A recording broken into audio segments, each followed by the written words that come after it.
All right, welcome back to the channel, everybody. Before we get into this week's podcast with Chris Borgatti from Backcountry Hunters and Anglers, I just want to go through a little bit of housekeeping stuff here.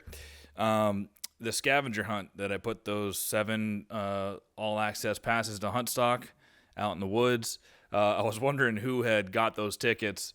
I think it had been 2 or 3 weeks since I had posted the final clue, and I hadn't heard from anybody. And then Steven Champa sent me a message, and he was like, "Hey man, you go check that camera yet?" And I was just so busy, I hadn't gone to check it. But I went to check it a couple of days ago because he said, "Oh, I think you should go. You should go check it." So, of course, I was like, "Well, he must have got the tickets and probably did something really funny on camera." But lo and behold, when I got to the camera, there was no pictures, no video on it. I don't know if somebody checked the card out there because it definitely was working when I put the camera down, but there was nothing there, unfortunately, so I didn't get to see him walking through there pretty much buck naked in a pair of Chippewa boots to get the tickets. So I wish I could have got that video and shared it with you guys. I'm sure it would have been hilarious, but congrats to Steven getting those tickets, sharing them with some friends. We'll see you at Huntstock, buddy. Big Woods Bucks just got back from their spring thaw event they held up in Jackman, Maine, and what an awesome experience that was, man. I think they had 20 total team members there. They were all telling different stories and sharing strategies on hunting Big Woods Bucks and tracking deer in the snow, and had an amazing game array of different game dishes. And it was just a whole day full of sharing camaraderie and stories, and was worth every single penny. So if anybody sees events that they're hosting popping up and you want to get to Northern Maine, I had never been to Northern Maine that far up anyway, and it was breathtaking. It was awesome. There is something about that area that just calls me to go back. I really want to go back and track a buck up there this year. But anyway, those guys, can't say it enough. They are such a great group of guys, and we're really lucky to have them coming down to Huntstock. It's going to be more of the same. They're going to have a whole bunch of team members there, and they're going to be willing to share every bit of info that they have with you guys through their seminars, doing some live podcasts, and all of that stuff. So I'm excited that we're doing this event in Massachusetts because I think there's a big contingency of people in Mass and kind of down in the southern part of New England here that really want to explore the Big Woods more and learn more about that.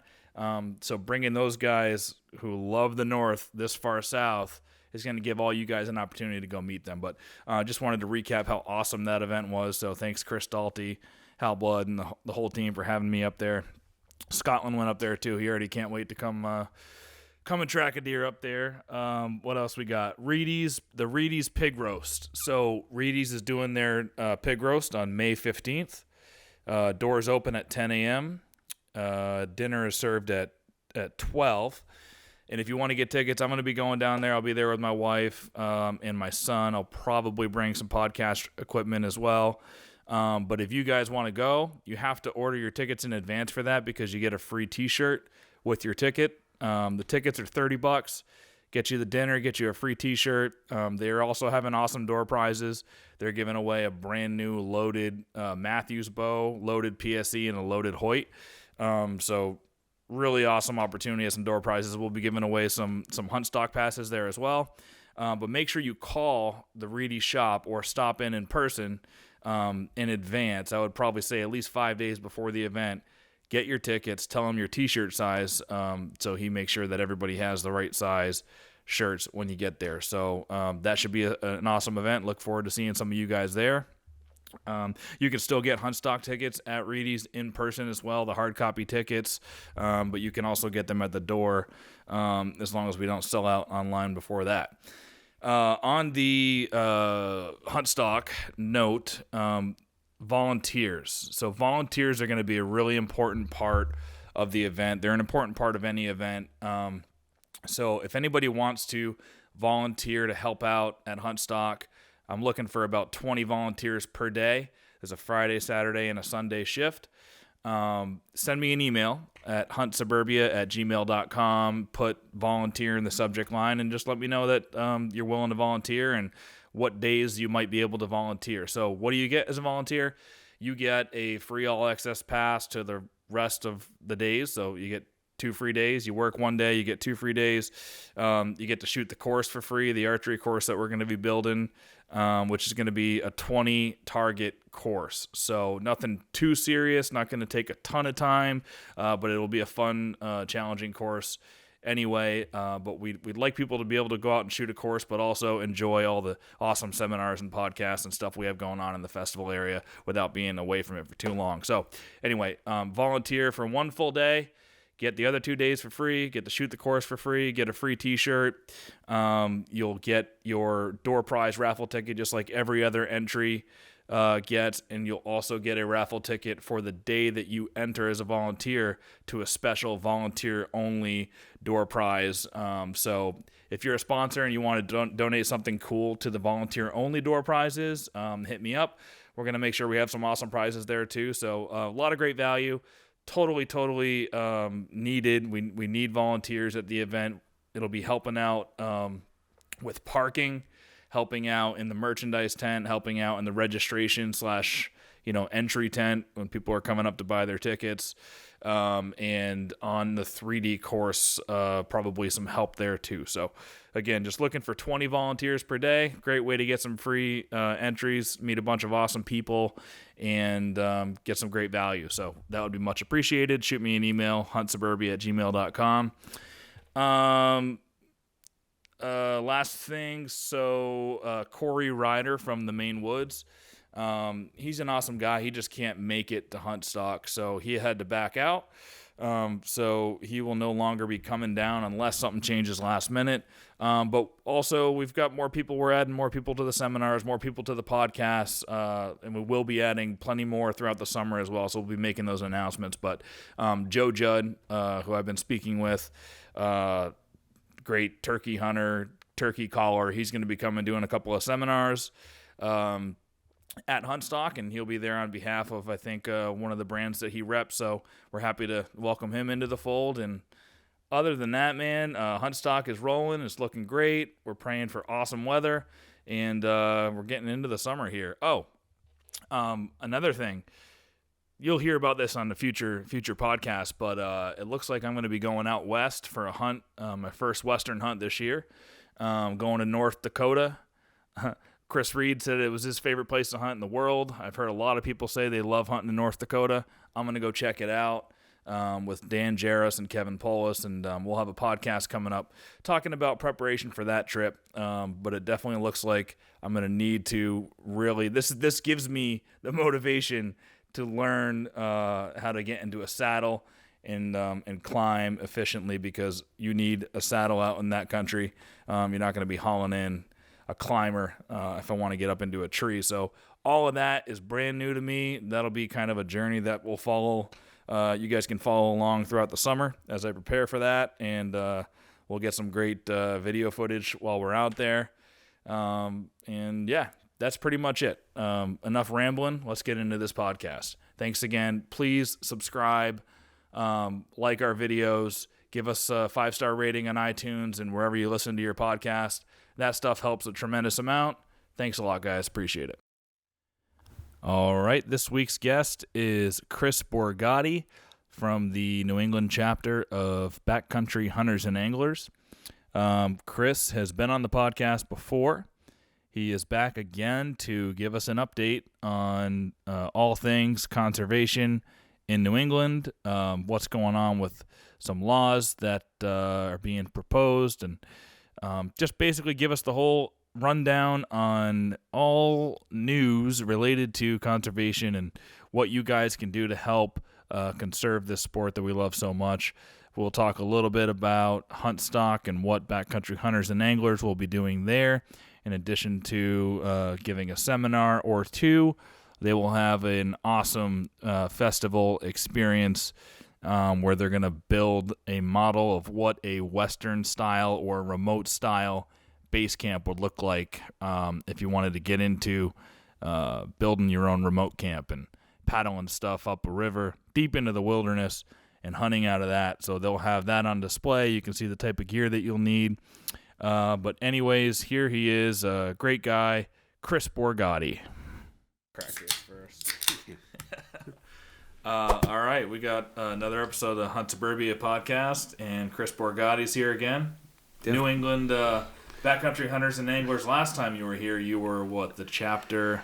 Yeah, so I was Massachusetts State Leadership Team co-chair, and I was a member of the chapter, New England chapter board at the time. So a volunteer. Yeah. Things have changed, though. But now, yeah, so you went from, and you were a teacher as well, right? Mm-hmm. And now you're full-time in the conservation world. Yeah, now I am the New England and New York coordinator for Backcountry Hunters and Anglers. So, which is kind of cool. How's that all gone so far? Like, is it everything you thought, like, work? Because you and I were talking before this a little bit, and, I think the ultimate dream would be to do what you love, right? Yeah, Everybody wants to do that and make their whole living doing what they love.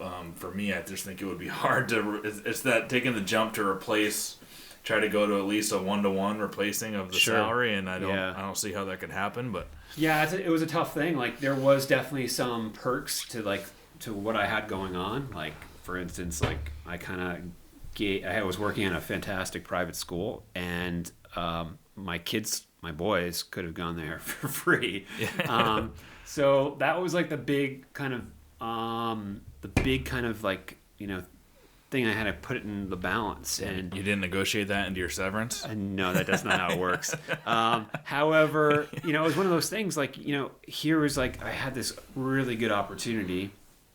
And, for me, like, it's always been like very important to me is making sure that, like, what I do for a job has like a positive impact on the world, right? Like on the world, either like the immediate world around me or like the bigger picture. Yeah. So like, and that's how I got into teaching. I was doing something else before that. And I realized that like I might have been like helping my employer. I might have been helping my bank account, but I was not really making a positive difference. In fact, I was probably... I don't want to say too much. Difference? But I was the people that I was working for, I was helping them, like, basically, like, it was environmental based, so it was helping them kind of get done, be legal. We'll put it that way. Yeah. So, and it wasn't what I thought I was going to be doing. So, like, I kind of left that, and someone suggested you should go teach at an urban school. Like, they need good people all the time while you figure out what you're going to do with your life. So I said, sure. And like, I picked back when there was like a newspaper, like the Boston Globe. I pulled out the newspaper, saw a want ad, an employment section for teaching position in Somerville. And this is like 4 days before the school year started, and I got hired. Don't you need to like go to school for? No, not in like these situations. It was a private school, and they needed someone. Actually, the funny thing there was that they had just hired somebody for that job, but the principal of the school said, "Hey, come on in," and I just took it as an opportunity to practice an interview because I had never taught before. Yeah. And we had a great conversation. She's like, you know what? Like, are you serious about this job? I said, yeah, I'd love to do it. She's like, I need, like, this job has been offered, but I need to make a quick call. She went in the other room, and I could hear the conversation of her calling the person and saying that they made a mistake. And she came back in and offered me the job. No way. So at that point, I felt like obligated to take that job. What like subject was it that you were teaching? This was like practically illegal. I taught 6th, 7th, and 8th grade science. 7th grade U.S. history, 7th grade geography, and 8th grade U.S. history. It was insane. Like, it was not like, I learned later on that was not what you should be doing, like that much stuff. And then that led me to, like, I did that work in that school for like 2 years, and then I went to graduate school at BC. And while I was at BC, I bumped into a former teacher that was a principal at this private school, and I worked there for 18 years. Did you end up going to graduate school because you enjoyed the experience, like teaching so much, and you went to like? It was sort of like get some like more education. I was teaching like science, and like that was my background.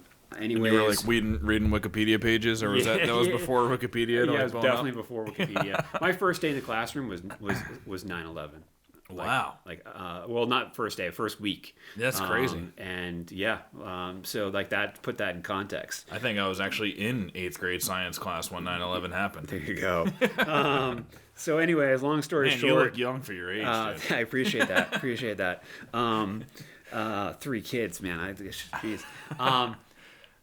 Yeah, so I did that for a long time, and actually it was through teaching. I don't know if last time I was here I talked about this. It was through teaching that I got into hunting.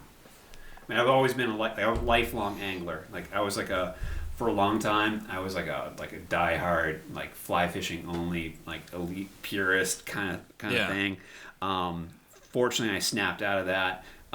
Started tossing bait again. Started tossing lures again, particularly striped bass and stuff like that when I moved to the coast and the North Shore. But I had a student who was a hunter, and I taught environmental science, and we were discussing. We were going to discuss food systems, but I was going to go on leave. I was we had a really generous paternity leave program, and I was going to go on leave because we had our second child, and he said, "Hey, when you come back, can we talk about hunting? When we talk about food, because my family, that's all we eat, wild game."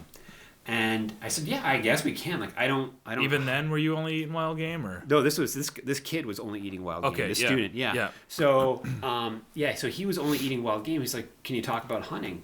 And I said, "Well, I don't hunt. I've got nothing against it. But tell you what I'll do. When I'm on leave, I'll pick up some books. I'll get some information and kind of dig into it."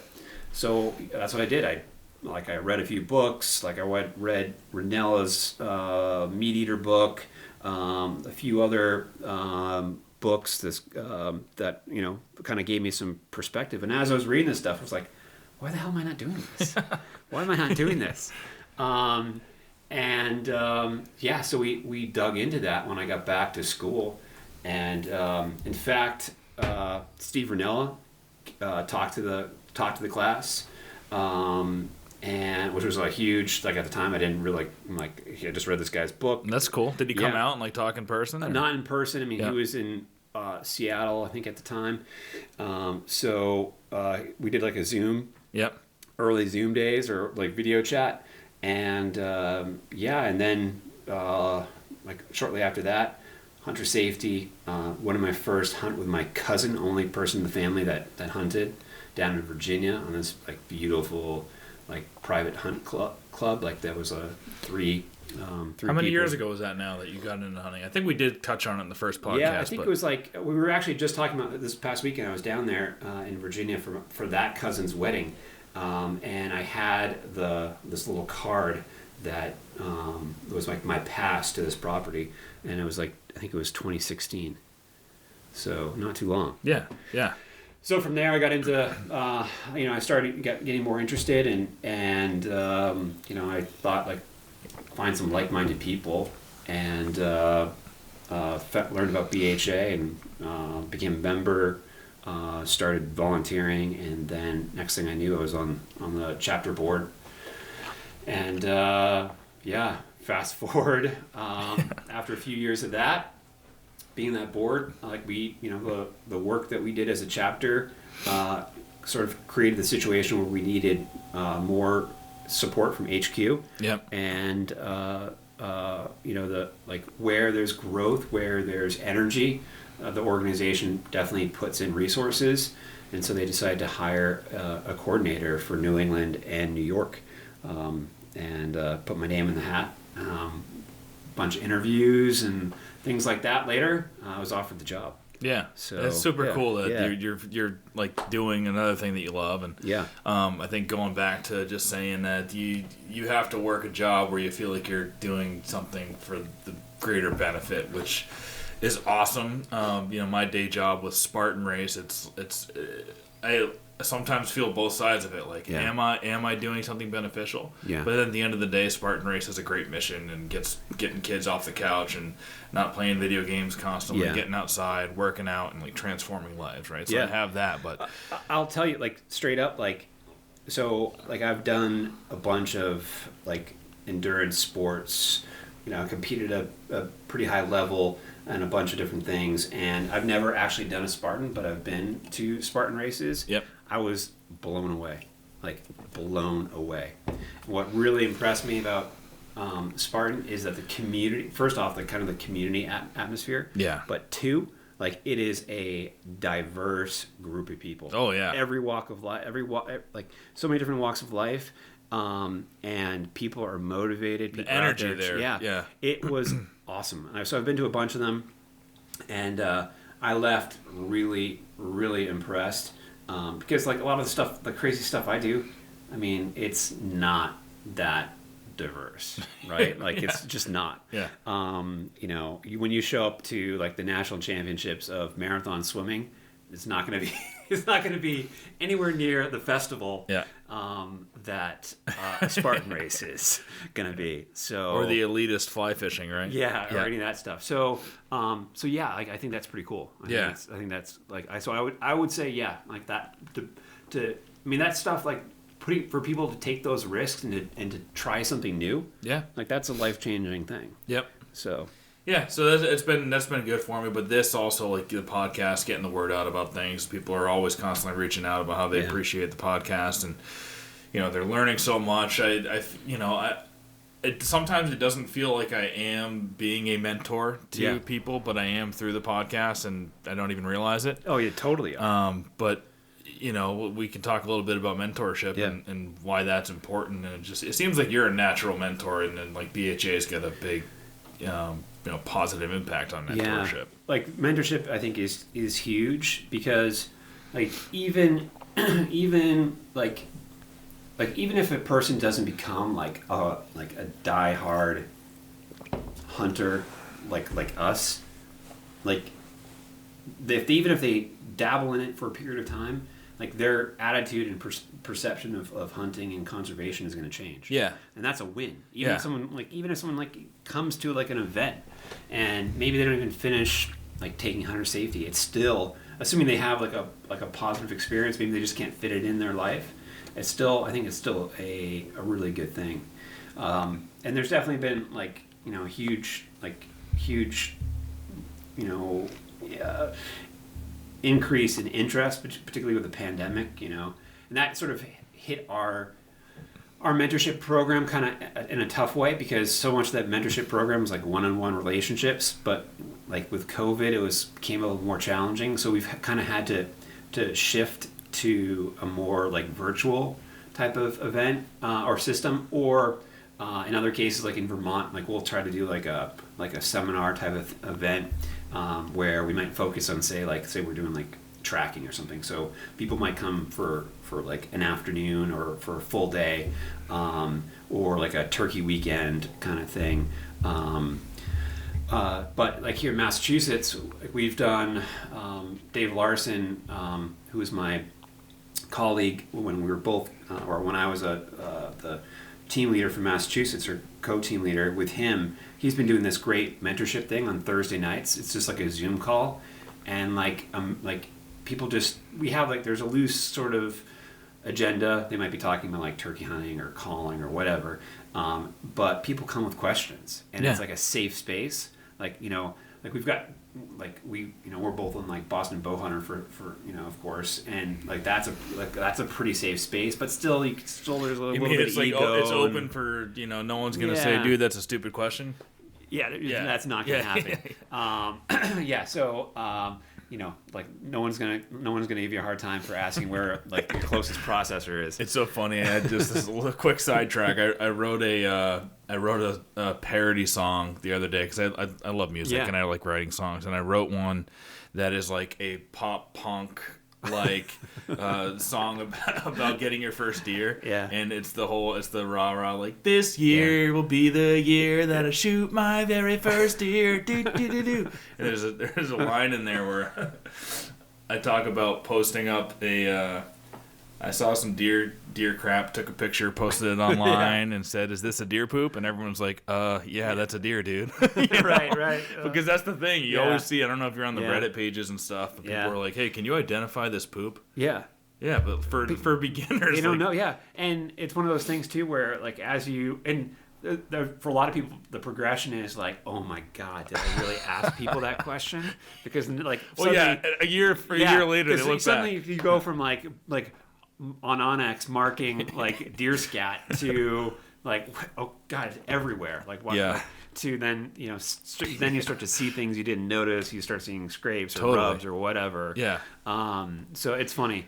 But the mentorship thing, like particularly the ones we've been doing in Massachusetts, like I'll drop into those whenever I can, and I got just this week 2 texts from guys who were doing those, like dropping in, asking questions, and like I'll give my number and stuff out, and they'll message me, and they both shot birds, like sweet. So I was so pumped. Yeah. And, their first year? First year. Yeah, that's great. And a couple of those guys, like I took out duck hunting, which was great. One quick story. So I was on a piece of public land up near me, and I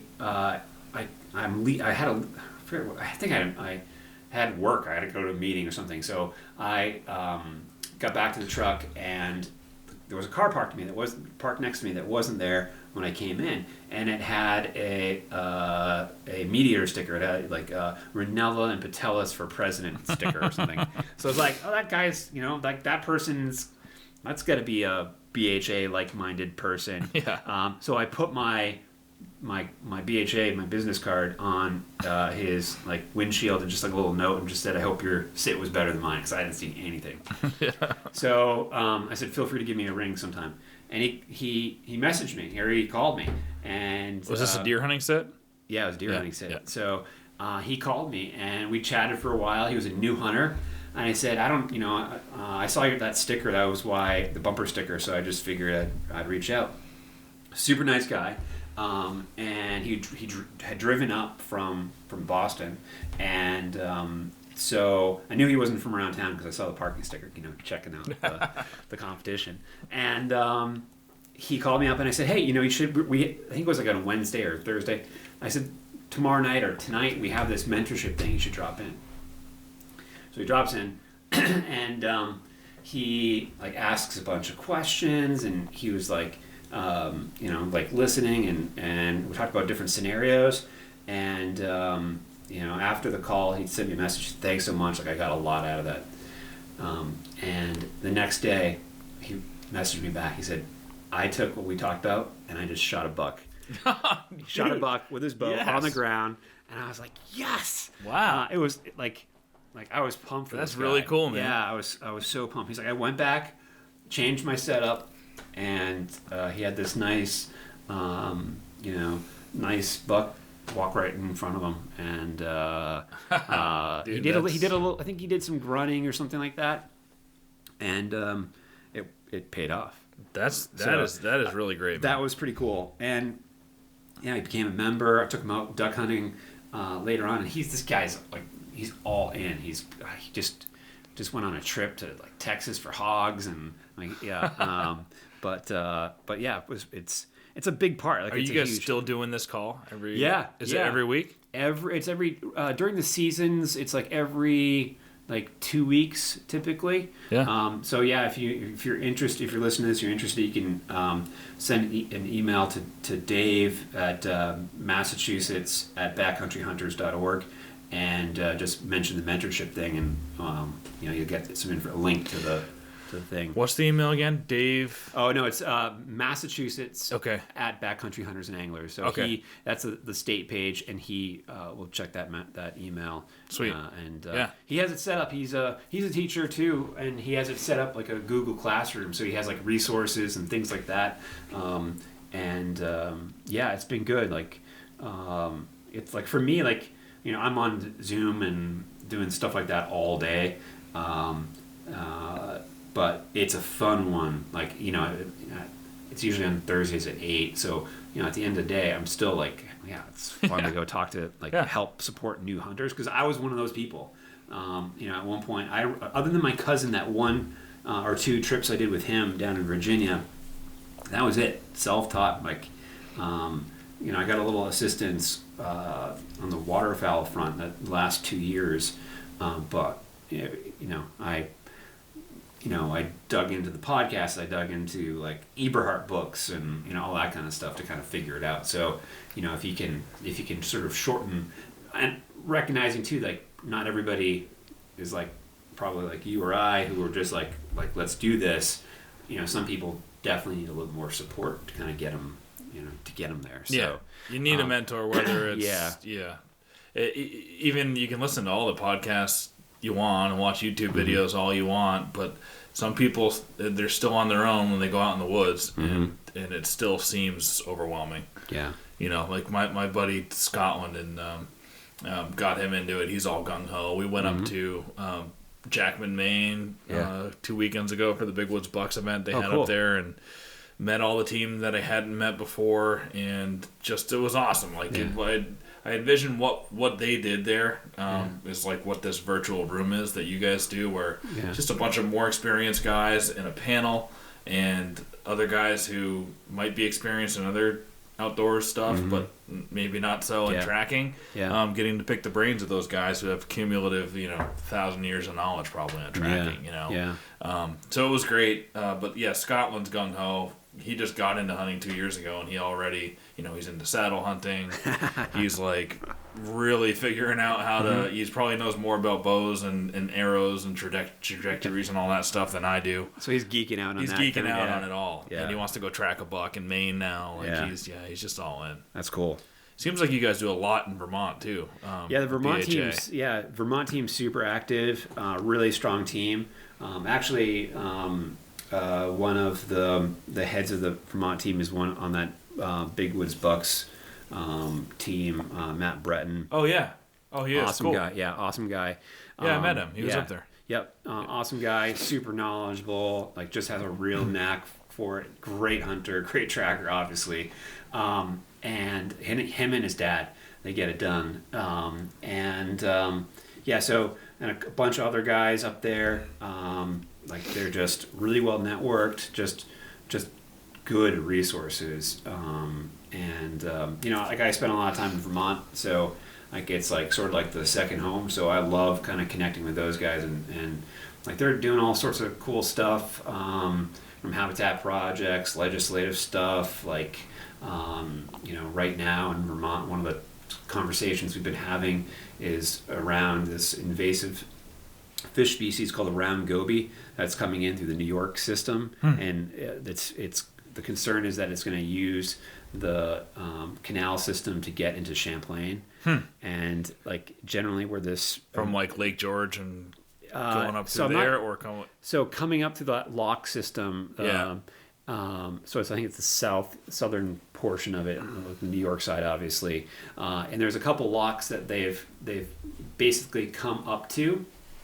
And so we're kind of like both on the New York side of BHA, my New York chapter, and Vermont have been kind of working together on that to try to put additional pressure on the state agencies involved to not open the lock, and which would potentially allow these fish to come in. They do a number on basically bass species. They do a number on are they like trout. a predatory fish? Yeah, they feed on nests. They do like a real number on nests. They're not very big. They're just small little like minnows. They came in like the ballast of ships. From I think they're from Europe, Asia, kind of. I'm not sure their origin, but yeah, they can do a real number. And like we want to obviously keep them out. We're not the only organization like involved, like Nature Conservancy, a bunch of the other kind of conservation and environmental groups are Trout Unlimited's involved, so just kind of put additional pressure on the agencies, because I mean I know you fish Champlain, like that's like such a special, such an place. Amazing fishery. It's like it's like going into the ocean in terms of like you see like surface feeds like in the middle of like in the summertime. It's insane. So much life. Yeah, actually, weird. It was really weird 2 summers ago. I had never seen anything like it, but it was like the water was boiling. The first time I'd seen it in Champlain, I was out in my kayak in front of my dad's spot there up in the inland sea, and I was like, "What? I didn't. Oh, first we were just having breakfast, and I'm looking out at the water and it's boiling, and I was like, I gotta go check this out. Yeah. And it was just thousands of perch. Yeah. And I don't know what was chasing them under. But I'd never caught anything that was under them. But it was thousands of perch, and they were all like nice, like 10 to 12-inch perch. Like perfect. It was crazy. Yeah, yeah. The birds were just coming. You know, there were seagulls and the cormorants were just having a field day. Yeah. It was crazy. I'd never seen anything like it. It's cool. Like that place impressed me. I fished it for the first time this past summer. We went camping up there. Took the family up, and it was like I had the canoe with me and. I should have brought the boat, but I was pulling my trailer at the time, so I didn't. Canoe was all I could bring, but I was like blown away. I actually went up there I put in for some limited draw waterfowl hunts in the Missisquoi Wildlife Refuge, and that place is amazing too. Beautiful. It was a challenging hunt. The water levels were low in these particular areas that we drew to hunt, and it was like a muddy hellhole slog. But it was still pretty cool. Still pretty cool to be up there and like have access to a place that not many people do get to go into. I think that's the place my buddy hunts. I think you can get some hunting tags in there too. There's some deer in there. I can tell you that much. Yeah, and where you're slogging through stuff. Yeah, that's where they hide out on those raised, elevated. Yep. Deer, islands bear out there. I mean, there was lots of sign. I mean, it's way up there, but it's it's part of our refuge system. And giant one. Yeah, really nice. It's cool. So like the Vermont team, they do work at like Silvio Conti, and I don't know if we've done any recent projects with Missisquoi, but so and Vermont is like the front, like ground zero for a lot of like the anti-hunting stuff right now. I'm sure like the bear stuff, the hound stuff, the coyotes, the coyote hunting, like the whole TikTok video that went viral, like really kind of set that off. What was that? There's a guy, Goldshaw Farm.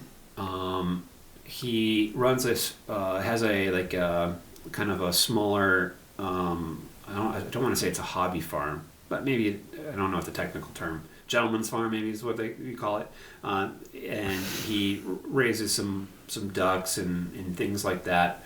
And he has like a YouTube channel that's very popular, and other social accounts. And he had an incident where some raccoon hounds people came onto his property, and his dogs went crazy. It was in the middle of the night, woke everybody up, and so that sort of set it off. And then a few weeks later, just coincidentally, during the bear season, a guy came to his door, presented his like sort of like card identifying who he was and that he's a houndsman, and wanted to know if he could go on his property to retrieve his dogs.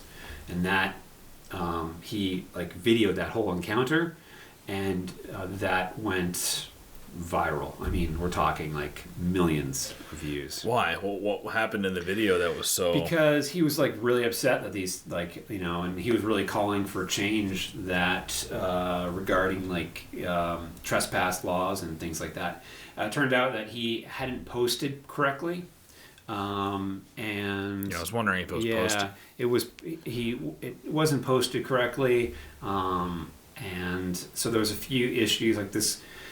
And so this guy who happened to be running his dogs that went onto his property is like one of the heads of the Vermont like hounds organizations that sort of specializes in like he's a big bear houndsman, and like he did everything right. He went in and like he introduced himself and said like, "Can I go retrieve my hounds?" And this guy wanted to go with him to get those dogs. And the dogs had treated a bear on his property, and there was some discussion and some dialogue, and so this guy who runs this farm, he's new to Vermont, and so like the community, traditional sporting community, had some, some feelings around that, and that's what's like, it's just like this changing, like the changing nature and culture and landscape of like the North, and like that's that culture, tradition, and some of the change that is being brought by people who moved to these other areas are causing some conflicts. So when that happened, when this TikTok video, and I'm not on TikTok, I had 6 people send it to me within the same hour. I was kind of surprised that these people had TikTok accounts, but that's another story. And I was like, oh my God, like this is, here we go. And so yeah, we've been kind of, I've been fielding a lot of questions on that. He was invited actually to like, he's been talking about it. Some of the other big national media, hunting media things have kind of taken on the issue and covered the story, and he's calling this particular farm owner is calling for changes in hounding laws, and I'll have to look that up. Yeah, it's an interesting situation, and it's sort of reinvigorated some of the anti-hunting groups and some of the animal rights organizations to take on bear hunting and stuff like that. And some mud has been flung towards Vermont Fish and Wildlife, and I have to say, like, I have to give them credit. They've really kind of changed their tone on a lot of stuff. They've been a bunch of the staff, and even most recently the new director of Vermont Fish and Wildlife came out with like an op-ed piece in like Vermont Digger and other places, taking a kind of a really kind of like strong stance, sort of saying like, these are our traditions, this is hunting, like we are managing wildlife, and like we're like backed by sound science, and so yeah, it's been interesting to see. Yeah, that I can't change. believe I haven't heard any of that or read up on it. Yeah. I've been so busy with stuff. I gotta go read that.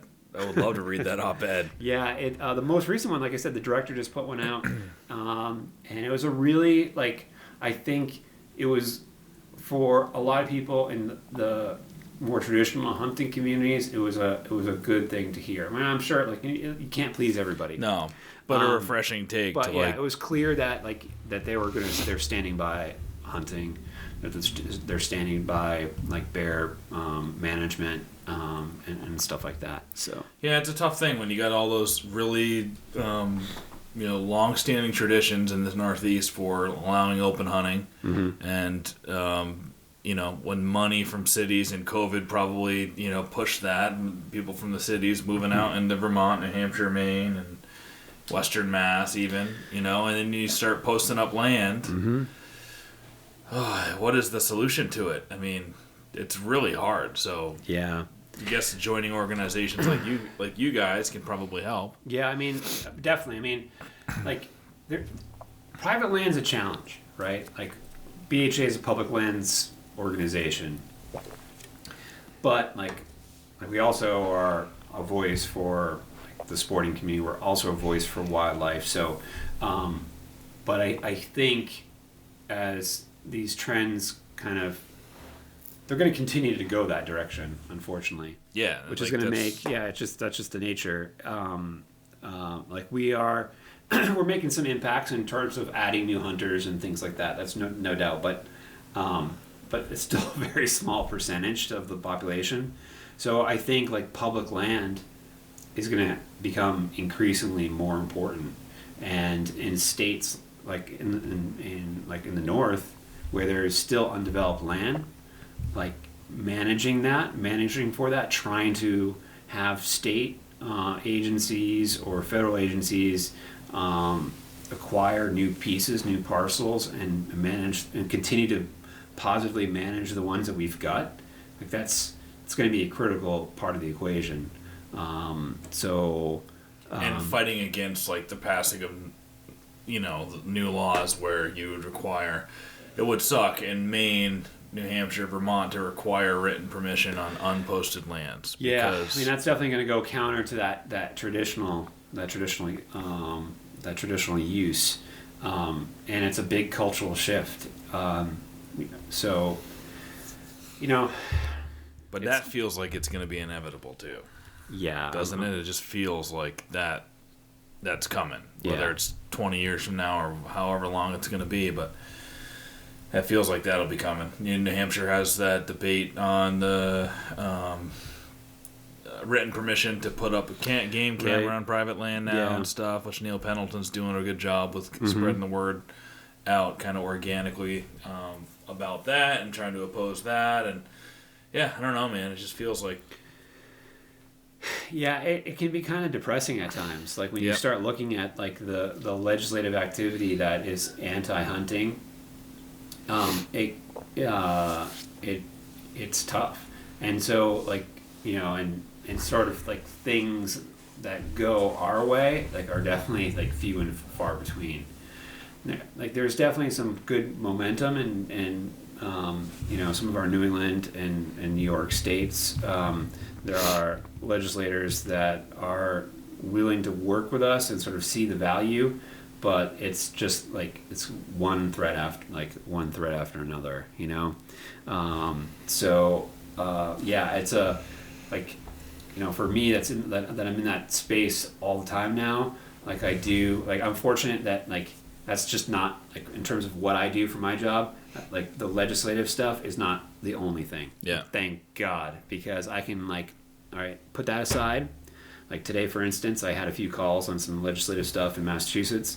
I could put that aside and then work on a conservation project thing that we've got going on, or this Saturday, we've got a really cool party boat fishing trip out of New York City for our members down there. So we're all going to go out on a party boat. We've chartered it just for us.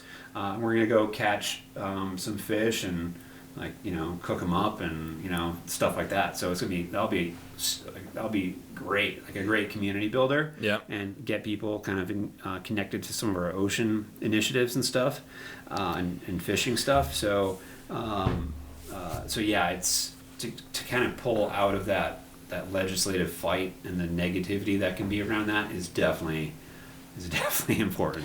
Well, why don't we move on a little bit from that sad, those sad inevitable topics and go to something that is also sad, is the state of the striper population, right? What's going on with that?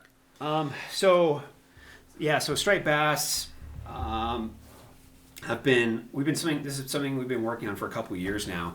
So like the quick story on striped bass for those people who might not have been around, young people like yourself, basically in the 1980s the fish had pretty much all but collapsed. Like early 1980s the fish stock was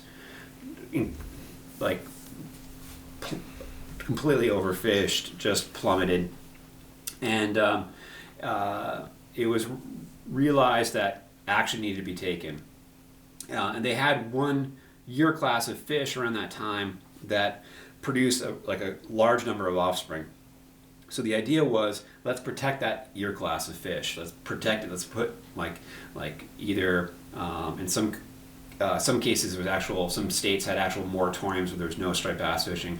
Other states had minimum length or catch restrictions. Yep. And that year class of fish was protected until it got to the breeding age, and that the entire striped bass fishery was rebuilt off of that year class. And in 2005, the fish stock was declared recovered. And for the next 10 years, fishing was just absolutely insane, crazy. I moved to the North Shore, basically not to, 1995. I think it was declared. 1995 was declared rebuilt, and for the next 10 years into 2005, like the fishing was really great. So I kind of caught it towards the end of the peak, and unfortunately, in the 10 years that's followed, the population has continued to go down and down, and it is currently in an overfished status. So now, like from the 1980s till now, the management of the fish, striped bass and other coastal fish, is managed by the Atlantic States Marine Fisheries Commission. And so there's members that sit on this board, fisheries commissioners and other people, and they, along in the case of striped bass, the Striped Bass Management Board, like sort of monitor the status of the stock and introduce measures that should protect it, or at least they should. And there's been a series of amendments to their fishery management plan over the years. And currently, they've proposed this thing called Amendment 7. And Amendment 7 is basically designed to recover the fish stock. So we got involved with that when Amendment 7 was announced as a possibility and as a initiative, and it's a long process. They have to do this like public information document where they put out to the public like, this is what we're thinking. We're going to do this Amendment 7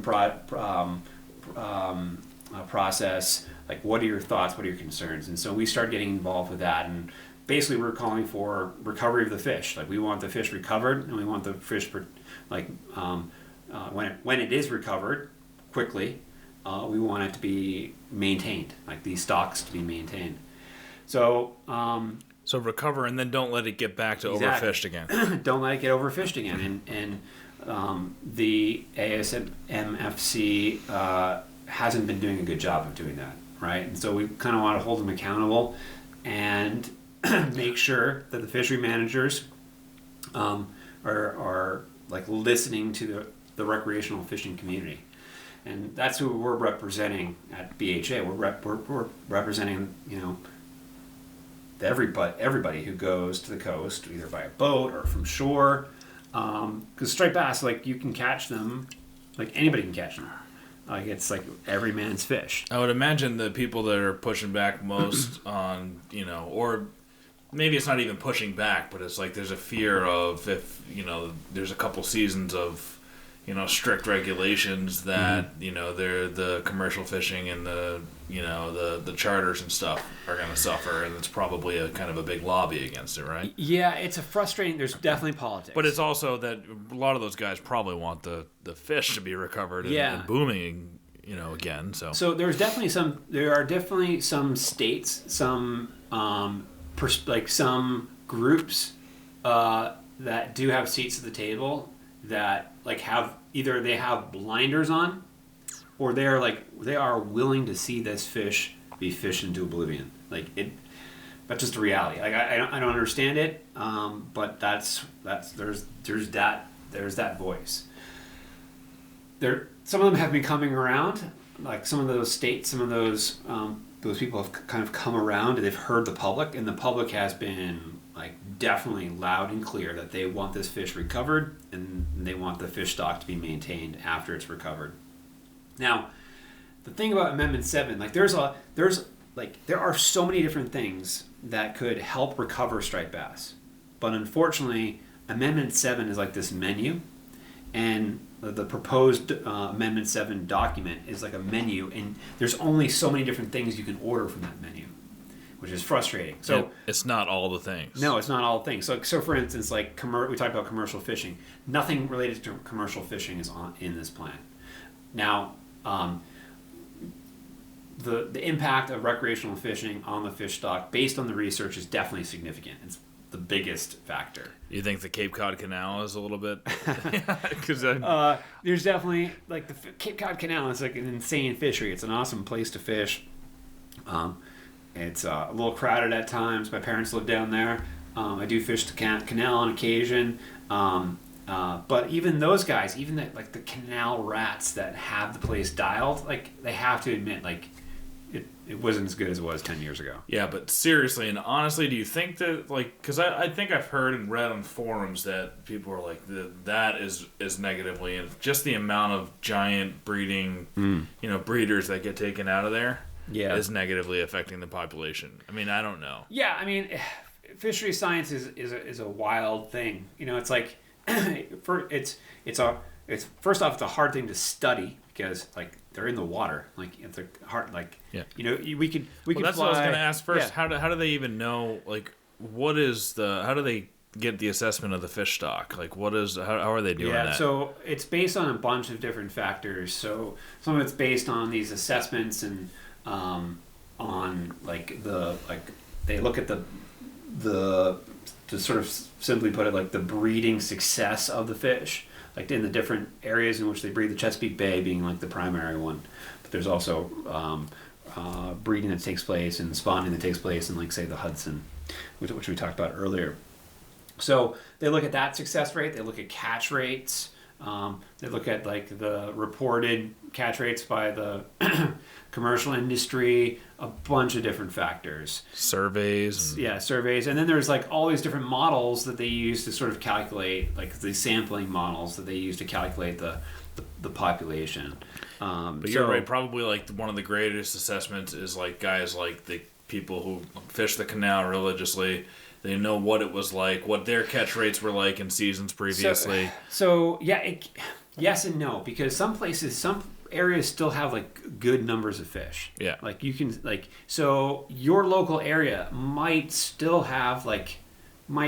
be fishing really well, but you're only, like, this is an entire, this fishery is basically, like, more or less North Carolina to, like, well into Maine, Nova Scotia, really.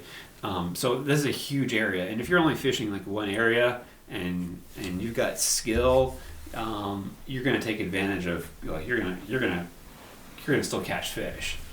So you really have to look at the big picture to kind of get the real sort of look at the whole thing. So yeah, like, commercial fishing isn't necessarily, like, the menhaden, which are a major food source for striped bass, which, like, are fished for like omega-3, like, pills and other fish meal and things like that, like, water quality and things of that nature, like that, like, say in the Chesapeake, like, these things are not on the menu. Like, certain things were on the menu, so anybody who wanted to engage in this could only choose options that were on the menu, which is a frustrating thing. So, like, for instance, like, there's, like, this thing called conservation equivalency. There's some, like, recreational mortality type stuff. There's what do you mean by, like, what's a recreational mortality thing? So, like barbless hooks, or so, like, for like, one relatively new piece to the striped fisheries management plan involves using circle hooks for bait fishing. So, like, that's one area where they could include it. Also, like, seasonal closures. Like, it's another way they can kind of, when the fish are more, like, potentially more vulnerable, they could do a seasonal closure. Things of that nature. So, like, there's all of these different things, and like the different fishing organizations or organizations like ours, we sat down and went through all the different options, and, you know, again, for us, it was like, how do we recover these fish the quickest, and how do we like, get to a point where they can be managed going forward. Now, what is the limit that you can keep on a striper, and is it the same for is it all managed by that Atlantic? Yeah, it is regional. So, like, for we've got, like, a slot limit right now, so it's a single fish, 28 to 36 inches, I believe, is the slot limit. But it's a single fish, whereas a few years ago it was two. Over 28, over 28. So you could keep, a larger class fish. So that slot limit is designed to sort of protect the younger fish and the larger breeders. All right, so any of those 50 pounders or 40 plus pounders you see, they're all getting put back. Well, yeah, like, in theory, yeah. So, like, the part of, like, the part of the like the catch and release, like even though fish are being caught and released, some of those fish are dying, and that's one of the factors that was in this study. There's a new study coming out that's being led actually by Mass Marine Fisheries. It's not out yet, and hopefully it'll be out maybe this summer, early next fall. That will sort of hopefully give us some new information as to like the survivability of the fish when they're released, and maybe give us some better understanding of like best practices, because that's a big movement right now too. And if you are on Instagram and you post pictures of fish, beware. There are some people who are definitely very vocal about like how you handle fish, and they'll let you know about it. Oh, if yeah. It's not good. Yeah, my buddy Scotland is totally like that too. Yeah. Yeah. And to the layman who's a fisherman, I think there's a term called googans. Yeah. I've heard Evan say that before. Just throw their fish back into the water. Yeah. Like you don't realize like you're supposed to ease them back in. Yeah. Because that probably leads to a high mortality. But you don't. You just think, a lot of people think of them. Oh, it's just a fish. You just toss it back in the water. You're it's like some fish are tough, but other fish are not. I've gone. Like you're not going to catch a bluegill and release it like that. But Like for instance, like I went ice fishing, and like one of my favorite this winter, like one of my favorite fish to catch and bring home. The kids love them, are white perch. Mm-hmm. Now I'm usually pretty good. Like I try to dispatch my fish like before I put them in on ice, because I don't know. What do you use? I usually just use like a little knife that I have. Yeah. There's some like really fancy stuff that I'm kind of interested in trying. That supposedly, if you do it right, it's a whole process. Mm-hmm. I don't know what the term is. It's a Japanese term that supposedly kills quickly and helps the fish relax, and you get better quality fish. I don't know if it's going to make a difference for a white perch that's going to be thrown in the fryer, but for larger fish, it does. I'm sure it does. It's like use it deer. in the cattle industry, and stuff like that. So if a deer doesn't suffer and have a long, although that deer had a 27-hour recovery, as he seemed to have. I jumped him once too, and then coyotes ate him. Yeah, but he from everything I've eaten from him so far, it tastes just like every other deer. Yeah. Oh, that's good. I'm glad you were able to salvage some. Yeah. Oh, I salvaged most of that deer. Yeah. That's great. Yeah, like that whole age of meat thing. One of my best bucks, it was also the tastiest, and it was over 7 years old. So, yeah. I mean, every buck I've shot down here so far has been very tasty. Yeah. Not much difference from a doe or so far that I've seen. We've been doing these backstrap battles at home. So that sounds fun. Yeah, so we've had I've been fortunate to be gifted backstrap from like antelope, moose, elk, and so with my kids we've been doing these backstrap battles, and so I'll try to cook it exactly the same way. And like serve it up either just straight up as a steak, or maybe we'll make like fajitas or like tacos or whatever. And so the most recent battle was moose and deer, like venison, whitetail. And whitetail, undisputed. It's undisputed winner. It's beaten out the pronghorn. It's beaten out elk, and most recently the moose. So at least in the Borgatti household, whitetail is number one. There's really nothing like it. The backstrap. I've been doing different weird.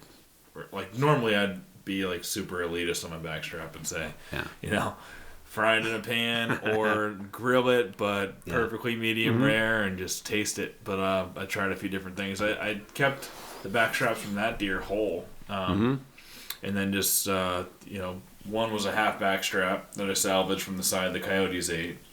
Took the other half, completely threw that out, and the other side cut it into thirds, and just doing stuff with the whole backstrap. Whereas before I used to dice them up and package them. Yeah. It's just fun to play with different recipes. But yeah, totally. How do I get on that list where you're getting gifted antelope backstraps? My friend drew a Vermont moose tag, and I joined her on some scouting trips, and up just kind of like the area in Vermont that she had the tag, and so I was kind of with her on that aspect of her like hunt, and I knew she was going to get it done. This she's one of the most badass hunters that I know. She is a killer. Yep. Previously living out west, got it done on her own, right, consistently with a book, like elk, everything. So I knew that an animal was going to die on the, and I was hoping to be around when it happened. Like I was hoping like to be on the hunt at the time if I was able to. It didn't work out. I was up in Vermont, actually on one of those limited draw waterfowl hunts. My brother-in-law and a friend, we did this goose hunt out at Dead Creek Wildlife Management Area. Mm-hmm. And I know it. unfortunately, I drew the tag the day the season went from 9 birds to 1. What? Yeah. So that's like all this. Like, if you ever gone waterfowl like goose hunting, like it's like huge setup out in a field. Have geese been over goosed? Well, it's like the change in the season. It's like these federal regulations. Oh, so okay. We get out there and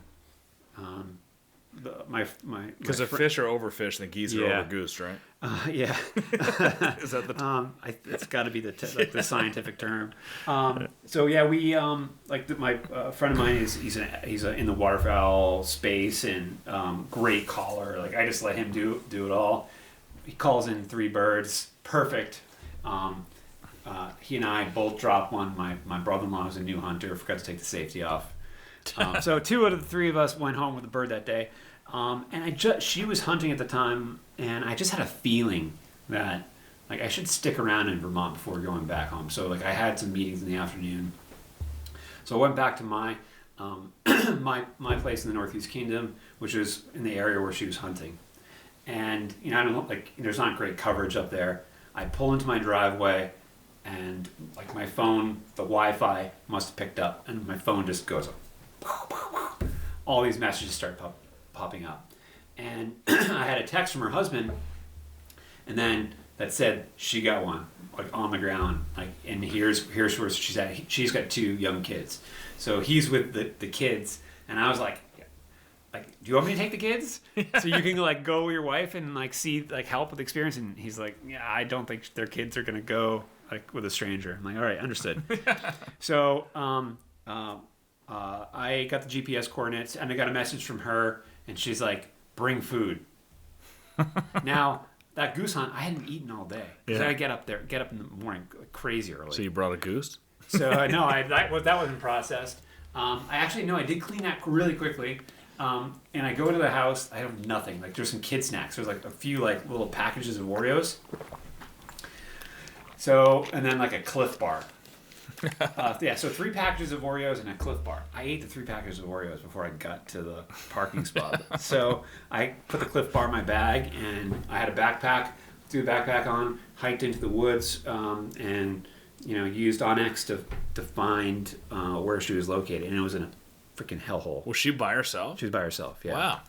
So she most people don't do that when they draw a tag. They have some type of yeah, it was just one of those things, like you have a short time and it's midweek, and so I found her like in this hellhole, and I got there, and like moose are big.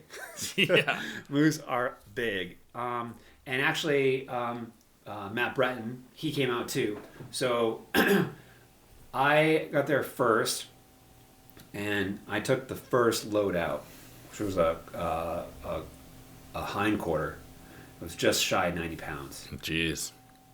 Oh, it was awful. It was an area that had been logged, all thin, sort of thin, like 7-year growth. Yeah. Which is just hell to walk through. Whippy stuff. Yeah, so pushed through. Made it through that. Went, dropped it off to her husband, the cooler, and then went back. And Matt and her had continued to break down the animal, and we had it was getting dark, so we were gonna do one more load. So I took another quarter and then a big sack of just like random cuts, and they all each took pieces, and we hiked out again. They didn't want to go the way that I went. We got a little lost. It was brutal. I got back to my place completely broken, and I went to bed. I couldn't, like, I was too tired to shower or anything. Yeah. I wake up the next morning, look in the mirror, and I've got blood on my face. That sack of meat, it wouldn't fit in my bag with a quarter, and everybody else was fully loaded, so I just was carrying this meat bag. Yeah. And I was holding it in my arms, and then at times I would put it on my head. Yeah. And just walk with it on my head. Yeah, it was dripping through. It was tough. So anyways, I earned this backstrap. Oh yeah, for sure. So yeah, that's where that came from. The other stuff was just like nicely gifted, but it was cool. Like, I've never done a moose hunt before. So though I wasn't there for like the actual like hunt and the shot and all that sort of stuff, it was still cool to be part of that experience with those two. Here I am, like, waking up this morning. I played pickup basketball last night for the first time in a long time, and I feel extremely sore today. I hear you. I bet you were 20 times that after the move. Yeah, I was pretty broken. It was one of the harder things I've done. I was like, what was I doing? Like, I shouldn't. I forget. I think, I was, both loads I think were, between 80 and 90 pounds. So it was not, I wouldn't recommend it. Would not recommend it. So getting too old for that. Now, have you hunted much out west? Or have you ever been out west to hunt? Nope, never been out west. In fact, this is my first year applying, because it was never my previous job. It was never a reality. Like, I can't take vacation during the hunting season. It's like beginning of the school year. But now, like, that's a possibility, because I've like the vacation, and we also have time for allocated to us for like backcountry hunting and fishing experiences. So I applied for Montana and Wyoming. Completely blanked on Montana. Got nothing. For you applied for like whitetail deer and mule deer. Yeah, I put in for a combo deer tag. I didn't apply for elk, just because, like, for elk, like I don't want my first Western hunting experience to necessarily be elk, and like, if I wasn't able to connect with a friend to do it with somebody else, again, after the moose thing, like moving one of those by yourself. You want to be able to get your animal by yourself if you have to. Yeah, and I know I have friends who do it by themselves, but and have done it by themselves, but like, for my first time, that's going to be too much. So I put in for like mule deer. I mean, the mule deer was like, those things are beautiful animals. So mule deer for Montana, and I didn't draw the tag that you need to even be in the game. And then I also put in for Wyoming, and I think the Wyoming draw results are coming out May 1st. So we'll see what happens there. I put in for pronghorn there too. So yeah, we'll see. I mean, I will continue to do it. I'll continue to accumulate points. Now that's a possibility. But I've hunted whitetails and stuff in all the New England states except for Connecticut, and been out to Ohio and Pennsylvania and Virginia. But I mean, I love whitetail. Yeah, I do too. Yeah. So, kind of bringing that up, because I'm going to North Dakota has over the counter, you can get whitetail tags, which is sweet.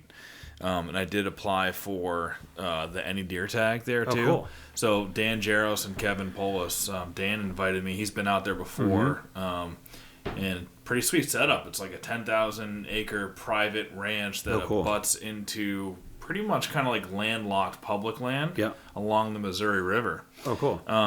So he says, man, it's abundant. Last time he went out, he had a huge muley walk up to him, but he didn't have the Any Deer tag. But he says it was 220 inches. I got to check him on that, because that seems like an absolute monster. The way their racks are, I mean, you get like crazy scores. I know, it's almost like it's between like a whitetail and an elk. Yeah. I mean, I don't really like whitetail scores. I mean, I'm aware of them, but like, for mule deer, it just seems like, it could be the anything. Sky's the limit. I mean, those things just go up and out. I mean, it's just. I know. I just heard Ranella talking about how pumped he was to shoot a 170-inch muley last night. So I'm like, I believe you, Dan. I just want to see. I want to see one of these when I'm out there. Yeah. Even though none of us drew a tag, so no. I guess it's 1,600 people apply. And Okay. 800 like last year 1,600, so it was like a 50% chance, and Yeah. none of us got it, but we're all going to be hunting whitetail. Good. So super excited to get at least a little bit of Western under my belt, and probably be some spot and stock stuff. We're not going to be remote camping because we'll be in a cabin there. Is it during the archery or firearm season? Very beginning of archery, so we're going to go. I think it opens September 1st. Oh wow. Yep, and go Nice. September 1st through like the 8th, and be out there for a week. Oh, wow. Velvet hunt. Yeah. Still be on, food to bed patterns. Yeah. So get up on a perch and do some spot and stock Sweet. is probably going to be the game plan. You're gonna need optics. I know. You're gonna need good binos, maybe a spotting scope. Yep, I know. I'm gonna have to. My Vortex aren't gonna play because they're just kind of the New England. Yeah. But that's kind of part of the fun part of exploring. You get to buy new gear, and Yeah. you got an excuse for it, and do some more research. Cool. I'm gonna have to get into saddle hunting and learn the saddle. Dan says it's You have to. those trees out there Yeah. too. It's just if you want to get up into them, even if you did lug a climber out with you, it'd be extremely hard the way the branches come out. But I've as an avid listener of this podcast, when I hear you talk about like, oh, I've got the saddle, and I haven't got, I'm like, dude, like, how you hunt, it's perfect. I know. Just like, especially like, when you're sort of dropping into places, like after you like do your morning routine with the family and everything, like when you're dropping in, to have the ability to I know you we talked about the hunting public guys, like to go in and like see fresh sign, and to be able to set up on it or be flexible. I mean, it's huge.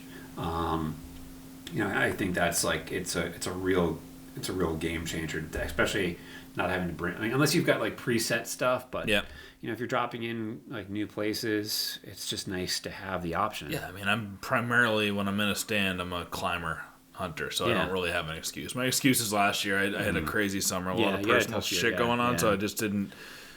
Any free time I had, I was like I didn't want to go out into the backyard and practice, the saddle. So I just didn't get much. I got up a tree once in it. Also, it's not a knock on Wild Edge's stepladder system, but it didn't, the knots and everything with that, it wasn't the most natural thing for me to do. Sure. Sticks would probably be more natural, and I probably could have just taken some sticks into the woods, but I didn't, to actually put it into practice during the hunting season. I wouldn't have been comfortable taking in the stepladder system after only going up the tree once in it. So this year I'm definitely getting into it. I've got the saddle still, and I think I'll figure out a different, climbing method that works for me. Yeah, I mean, whether it's one sticking. They all work. Like, it's just defining, like you said, find the one that is comfortable for you. Like, for me, I use like I guess they're muddy sticks that just have like the rope, locking kind of system. And then I use aiders on two of my sticks. So I basically use carry 4 sticks. 3. 3? Yeah. So I sometimes will carry 4, but 3. 2 with aiders. 1 aider has a double step. That's my first one, and then my second stick also has a single step aider, and then with the third step, I can get 18 to 20 feet, depending on the tree. So you adjust. Sometimes you don't need to go that high. Sometimes you don't want to. Yeah. You might not have a shot up that high, especially if you're going to places new. But I like it. I mean, I went from like being pretty dedicated, like ground ghillie suit kind of guy. Yeah. Killing most of my deer from the ground to like I think like last year and this year, all from the tree. So in a saddle. Yeah. So I think it's just for me, like too, like I like to just be a little bit more mobile. Yep. So because there's a lot of people who hunt in my area, so sometimes you get out to an area and you can tell that someone was just there, or someone might be there or going in the same direction. So just to be able to change it up if you have to. I guess I also I do love hunting on the ground, but you can also just carry. You can wear your saddle in and hunt on the ground. Yeah. Oh yeah. Carry your, exactly. Like you might not get up and like that happens to me all the time. Like I might just sit down or like get on a ledge or something like that. So yeah, and of course I'm envisioning the North Dakota hunt to go like the hunting publics that Zach Fehrenbad creeping in on that. I think it was North Dakota or South Dakota, whatever awesome footage that was where they spotted him and climbed up. Crawled that's right. into And the guys were up in the cliff. looking crawled down. into like 10 or 15 yards and shot that buck. Like that's how I'm envisioning. Not even having to get up in a tree, but. Yeah, Zach and those guys, I think, I'm not there yet. Yeah. I don't know if I'll ever be. Yeah. But they have, let's say they have a lot more stocks under their belt than I do. Oh, yeah. So, and I was talking with Rick Labby quite a bit up at the Big Woods Bucks Spring Thaw. And he hunts quite a bit in North Dakota, in a lot of western states, but he goes a lot to North Dakota. And he says, oh, you're in for, because when he goes out there, he's normally hunting with a rifle. Yeah. And he still has difficulty filling a tag on, he only hunts for real big bucks. But he's like, oh, you're going with a bow? He goes, yeah, it's gonna be difficult. And I fully expect it to be difficult, and I want it to be difficult. And I'm just excited. Think what we do here in the East, like whitetail are cagey, like they're tough. So I everybody I've talked to, and with BHA, there's so many like especially here in New England, like I'm routinely like sort of just trying to tap the knowledge of like friends of mine, members who do it and everybody has their own little style or technique. Yeah. Like the way they feel like the best way to do it, it's interesting, to hear the different approaches, and some people feel like one of the guys I hunt with a lot, waterfowl hunting and stuff, Brendan, he's like a road warrior. He drives by himself all the way out west, and like he just has that system dialed. Or another guy, Ethan, for instance, his take is like small team, like one group, two guys drive, two guys fly, and then they switch. And because if you are successful, you don't want to fly back an elk or whatever. And so they all have like their different little approaches that work, and they're successful. Like who's to say that, like, so it's people again, like kind of like the climbing technique. You find what works for you, and I think you try to new things too to see if change your game up a little bit. But I'm looking forward to that first Western hunt. I'm looking forward to hear how yours goes too. Yeah, so. It's gonna be. I'm definitely excited about it, and it's gonna be a big build up and a lot of practice. Are you gonna be in a lodge or hotels? What are you gonna do? No, there's a pretty big lodge that actually can sleep like 20 people, but it's only gonna be I think 4 of us total that are going. Good little camp. Yeah. It's a great deal. Dan found a good hookup, and man. Really excited about it. I think it's cool that it's early September too. So I'll be back here before any of these even northern states start. So that's the thing.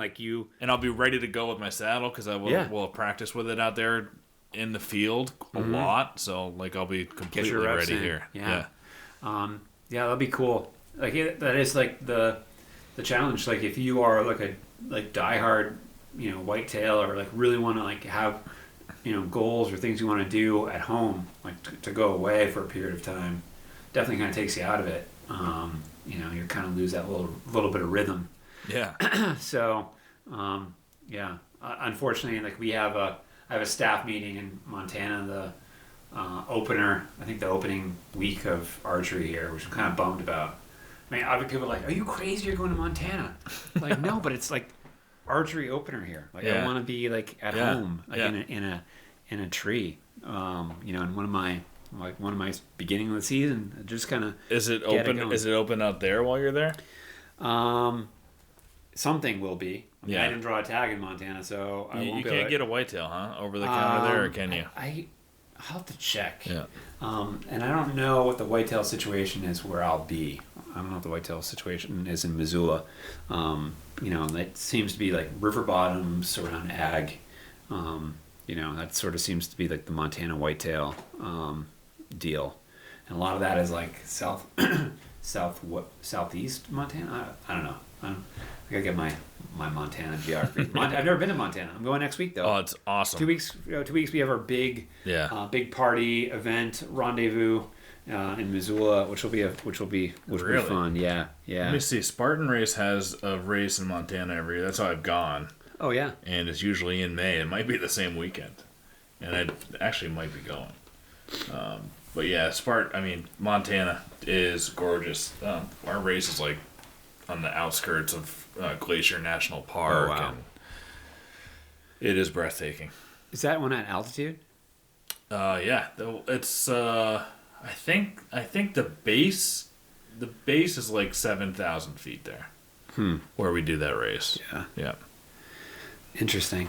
Yeah, I don't know. I don't know if my wife is gonna be back into Spartan racing. She won Killington. Did I ever tell you that? No, she did? Yeah. Wow. The Open.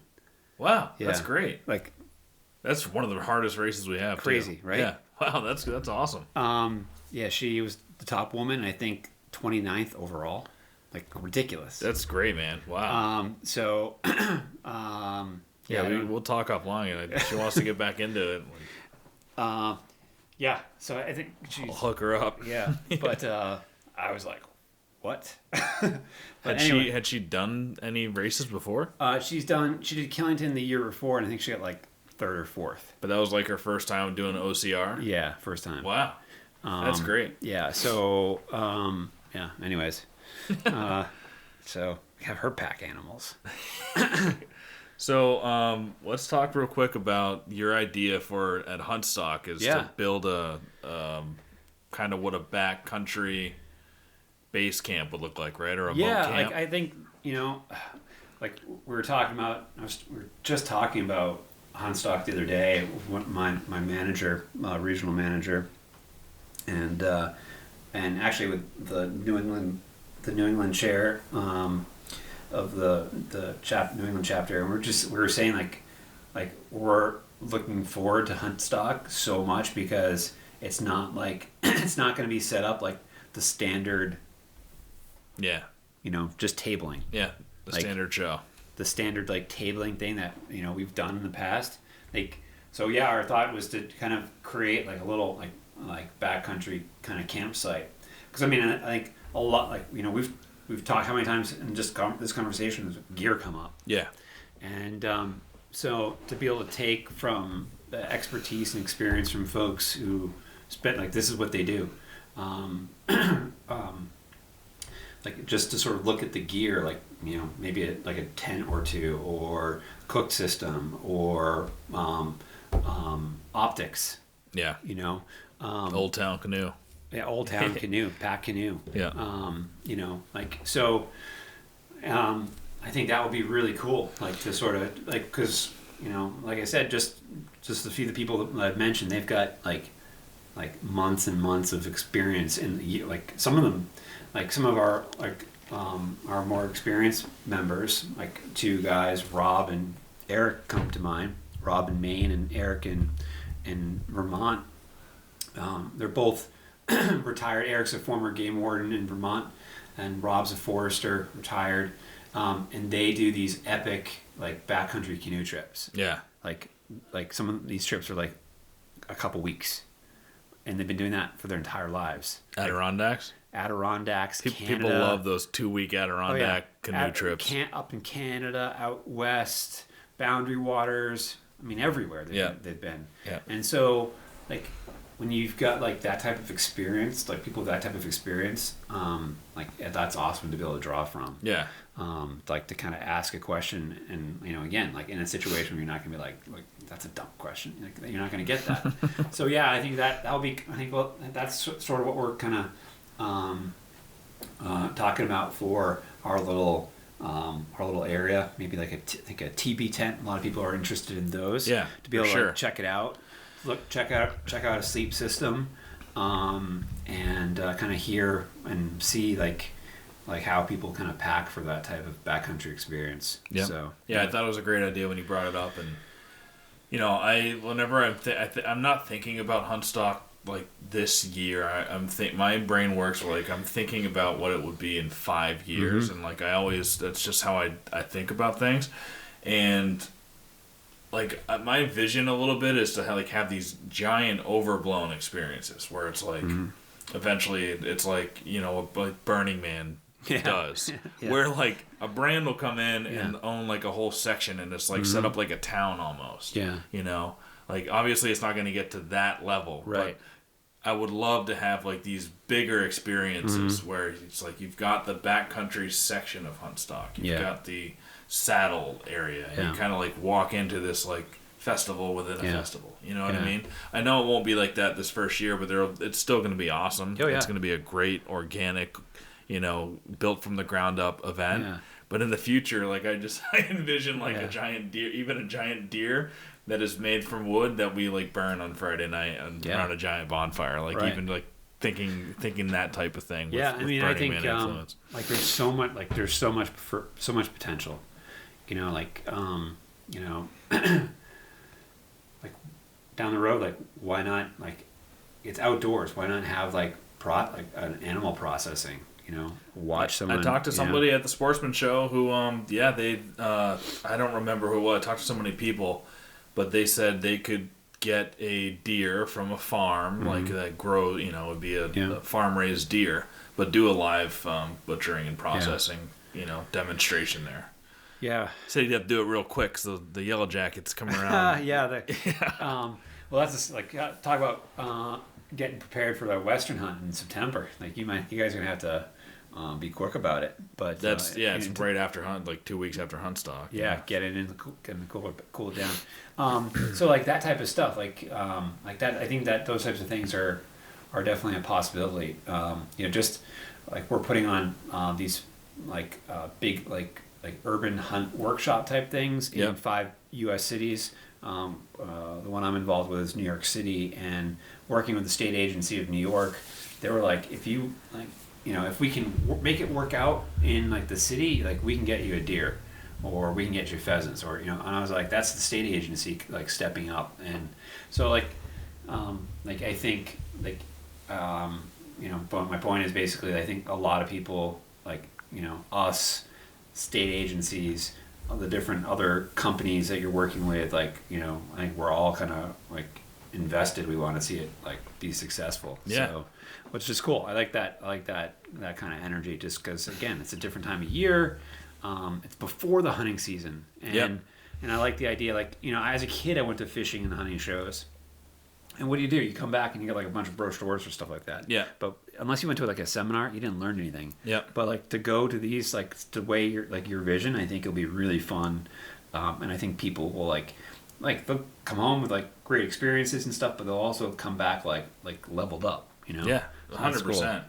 Because I went to that the Big Woods Bucks thing last week. It's just a very micro version of. Those guys are very hyper specialized in tracking, which is great, and they don't come down this far south, very often. I don't even think they've been in Mass for like any seminars or anything before. So like I know there's a big contingency of people in Massachusetts who want to get into tracking, or they're so intrigued by it. It's just such a romantic thing. And there's gonna be I think they're gonna be pleasantly surprised how many people want to talk to them down here. Oh, totally. But then you've got so many other disciplines, and Just Hunt Club guys, and we'll have the saddle hunting guys, and Backcountry Hunters and Anglers. We'll have. I was just talking with the chapter president of NWTF, and he hasn't given me. They had to vote on it, just like the same way you guys do. But they should be coming out. Good. Joe Judd, who's I don't know much about turkey hunting, but he reached out to me, and he's in the Turkey Hunting Hall of Fame, and he's going to come out and do some turkey calling and hunting seminars, and nice. Just a little bit of everything. We're trappers, the Massachusetts Trappers Association. So there's going to be a little bit for everybody there. Nice. I'm looking forward to it. Me too. It's one of those things like I haven't been this deeply involved in thinking about like an event since my wedding, and it was so stressful. And like the what I was just gonna say you're gonna be exhausted after. Oh yeah, it's gonna go by in a flash, and then I'm just gonna be happy it's over. Probably we'll wake you up for the trip to out west. Yeah, I'll have a couple weeks to recoup, and I'll probably start planning the next year's event. Yeah, that'll be great. Yeah. Well, what else you got that you want to talk about? Anything else you want to hit on? Let's talk about your season real quick. Yeah. Your deer season, because we haven't connected since. Yeah, it was a frustrating one. Like the year before, like everything, stars aligned. You know, I punched tags. I tagged out in a couple states. Like from like you know, buzzard beater. Like my Vermont analyst muzzleloader thing was a buzzard beater year. And oh yeah, like, I remember like that all one. that like stuff. And then this year, like grind. It was a grind. Like I just wasn't seeing the number of deer that I've tended to see in the past, and like the first, you know, I just wasn't seeing it. And then like deer seemed to be in like groups, and I didn't have many shot opportunities. And then I guess it was sort of the beginning of November. I was out in a spot that I like to hunt, and I had like one really good sight line, and about 200 yards I saw like a nice buck, and like it was windy as hell, and I got my ground tube and I was like blowing that thing, just trying to like, and he stopped and looked up, and he put his head down. You're in your saddle? No, actually it's on the ground. Oh, you were? For this hunt. Yeah. And I hit it again, and he put his head up and then started coming to me, and he basically came to 7 yards. No way. Right to me. He was like he was but like beginning to put his nose on the spot that I had kind of walked on, and there was a slight quartering to. And I put it on his vitals, let the arrow go, whack, and made this crazy noise, jumped up, ran away. I saw him turn. I saw the arrow kind of sticking out of him. What had happened was the arrow like went through your lung, hit the other shoulder, and then bounced down like through kind of his stomach. And so I was like freaking out, like what, like I didn't see any blood. I let him. I lost track of him. I went, checked it. There was a little bit of blood, and then 10 yards later, crazy amount of blood. Crazy, like 6 feet high everywhere on this grass and stuff like that. And so I was anticipating that there was going to be a dead deer. I went back home and got some help and started tracking it, expecting to find this deer. And found the arrow. Arrow came out, and after that arrow came out, the last thing I found was like a big kind of ball of like fat. Yeah. And the blood just started disappearing. And this, I was on a salt marsh, and the deer ran out into this marsh, and of course it was on a day where it was a very high tide, and the water started coming up onto the sign. And so it was like a race with the tide to try to find like these specks of blood. And as the tide like literally started to come up over everything, I was like, "Are you kidding me?" So we had to back out, and then I went back. When the tide dropped, we did like the best we could. We did 5 miles of grid searching, like using like we tracked. You can't really find blood anymore. You're just looking for a deer. Yeah, like so and then we did 5 miles, another 5 miles, just never found it. I don't know if it went into water somewhere. I mean, I've gone back numerous times and Look for a skull. Yeah, I mean, it's one of those things where you're like, people are like, "Oh, it happens," but like, well, it hadn't happened to me yet, So that first time I was like losing. I mean, it like disappeared in the open. It just disappeared in the open. I couldn't see where it went off. Like I was just obscured. But where the blood stopped, it was in the wide open. So that was real frustrating. That was a real bummer. I went back the next 2 days looking for that thing. Oh man. I searched by boat. I searched by, Did you enter through the shoulder? How hard was he quartering? Like if the camera is you, like that? Just slightly. So it was pretty broadside, or he was. I had mostly broadside. Yeah, mostly broadside. Yeah. But it was like from the arrow actually broke too. So I'm pretty sure it like hit the shoulder on the other side, and then like kind of him running probably pushed it down through down his stomach, because I could or down like through his belly, because I could see that like at one point I could see when he was running, I could see like the arrow beginning to like travel down. So I mean, I know I got lung based on the blood, but so it was a mystery. And that was a real bummer. And then fast forward a couple weeks, or a week or two later, I was at another spot and had a buck come in, I don't know, 25 yards, perfect heart shot. I watched it walk and drop. There you go. And I was like, and I know there was a lot of hunting. There was a lot of hunting that season, this season. So I'm feel really fortunate to been able to punch a tag, because I know people that not everybody does. But in terms of the time and energy that I put into it, this season, the shot. I mean, I saw deer, but it just, like I said, just wasn't like what I anticipated. My Vermont season, same deal. I drew a different tag. My last choice again tag for antlerless muzzleloader season. All I saw was bucks. All I saw was really bucks. Nice ones too. The preseason, right? The preseason, the early October antlerless muzzleloader hunt. Only saw bucks. And met some great people though, who also had the tag, same tag as I did. But yeah, it just didn't go like you hope, And I guess they don't always go that way.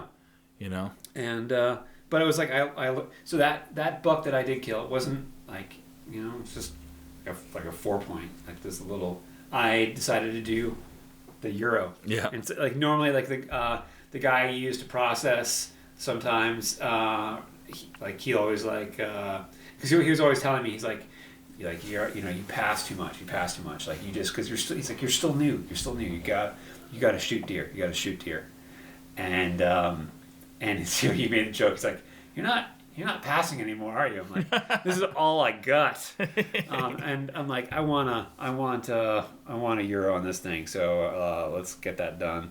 And I have it in my office, and like that deer is meaningful to me. Yeah. Because it was, it was like it was a good hunt, and it was like it was a trophy in a tough season. Oh yeah.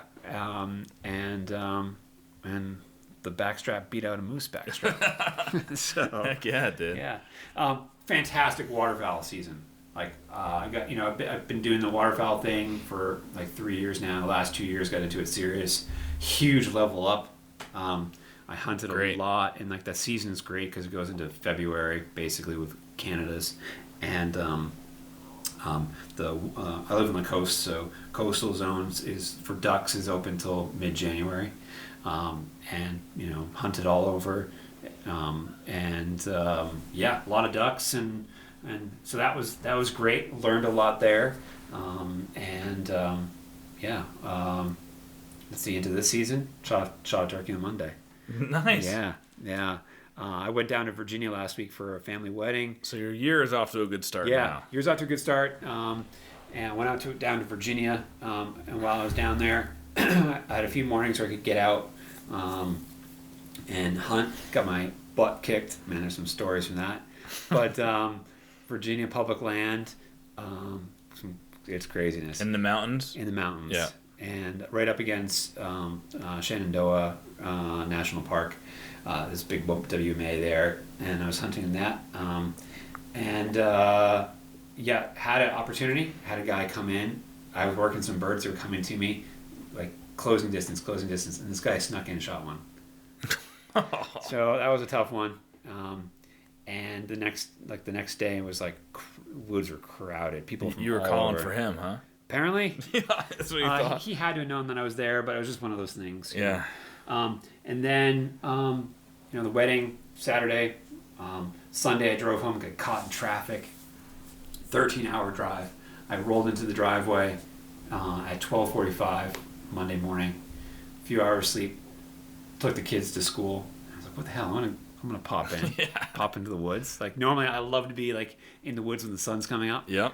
Like I roll out there, 9:00 or whatever time. When I was probably like 8:15 after I dropped the kids off at school, in the parking lot, just like making sure I got my call. Hit the call, and I got a turkey gobbling across the street. I'm like, maybe they're active. There's nobody here, and went down.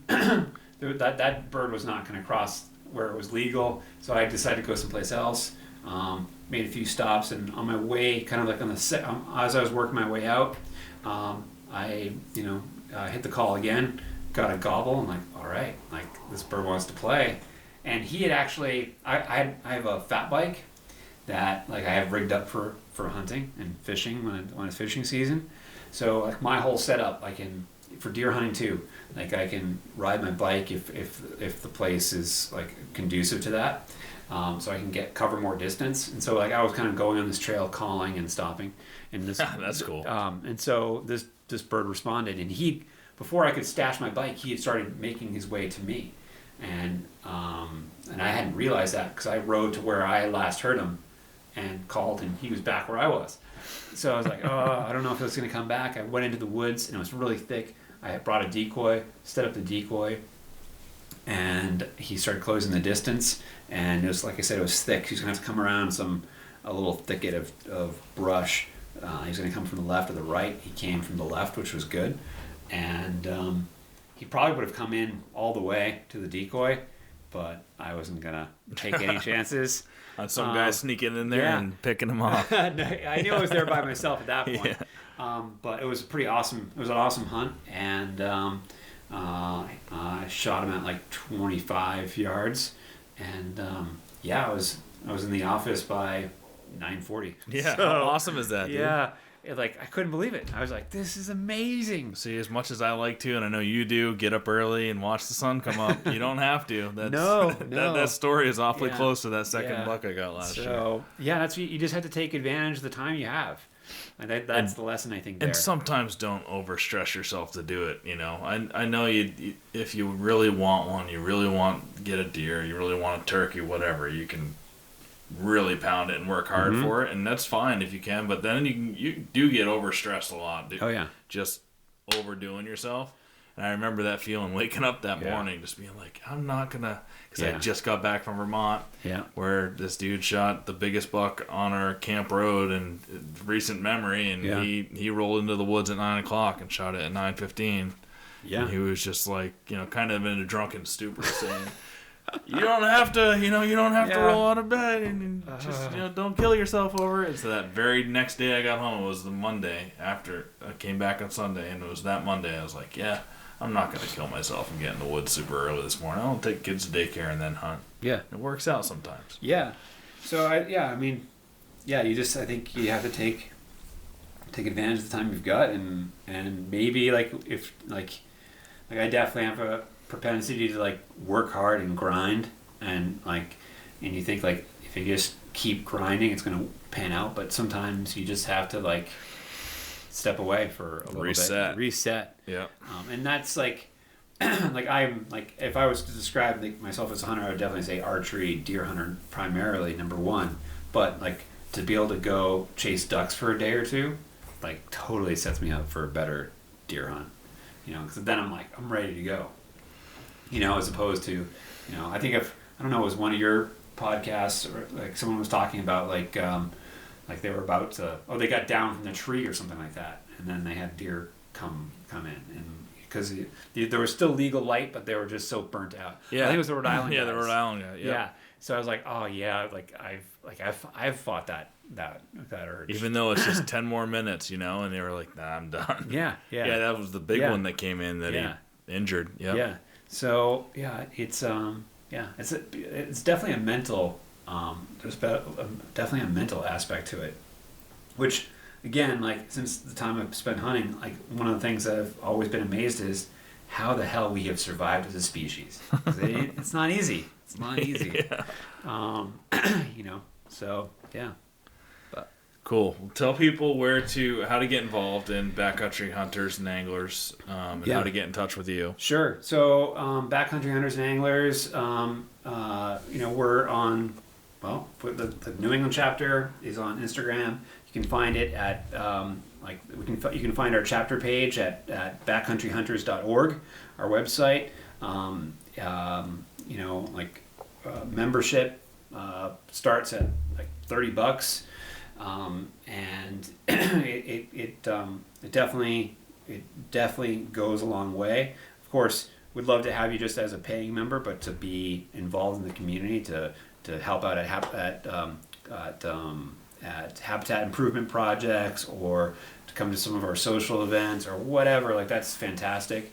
And like I always encourage people, and I don't want to make it all about BHA. Like I definitely think like it's worth being a member of a couple different conservation groups. You know, I am like I might work for BHA, but I'm also like a Turkey Federation or Ducks Unlimited member. I think it's good to sort of keep this energy going, to sort of give back and to whatever level of involvement you can have. So if it's like giving time, like awesome. It's like but if you can't do that, like paying some dues and getting the newsletter, getting our magazine. We members get the Backcountry Journal, which is this great magazine that comes out every season that it has just great writing, great photography, and all that sort of stuff. We've got events going on all the time throughout New England. This will probably come out too late. We will have had a habitat improvement project at Muddy Brook Wildlife Management Area in Hardwick. It's on May 1st. We're putting this out this weekend. So yeah, so if you catch that, there's one we're doing a habitat improvement project there, and there's going to be a bunch of other ones as well. So they can become mentors and stuff too through you guys, right? If you're a new hunter and you want to again get involved in that mentorship call, the best way to do that is at the Massachusetts email, which is massachusetts@backcountryhunters.org. You can find me on you can find my contact info on the BHA website under staff, but my email is Borgatti, BORGATTI at backcountryhunters.org. Feel free to reach out to me there. If there's a issue that you think fits what we do, by all means, let me know about it, and we can see, how we can support that and involve that in our stuff. So yeah, and you never know, get involved on whatever level, and it could turn into a full-time job in the hunting and conservation industry. You never know, and like if anything, it's just like like I said before, like just like this is, if you're listening to this podcast, you're like hunting and fishing and stuff like that is super important to you.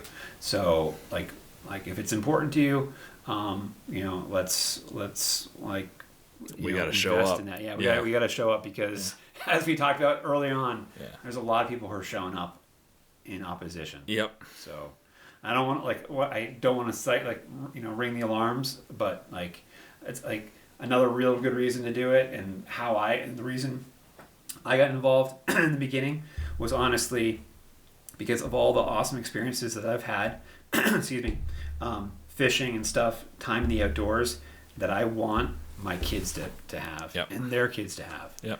So do it for the future too. Absolutely. Yeah. Well, Chris, thanks again for coming on. Thanks for having me. This was a wide-ranging conversation. Oh, yeah. And I know we probably didn't even cover half the stuff we wanted to. It's already been an hour and 45 minutes. Jeez. But I'm sure this will be a yearly occurrence, and we'll have you back on again looking forward to next year. Huntstock. Yeah, me too. Yeah. Thanks, cool. buddy. See ya.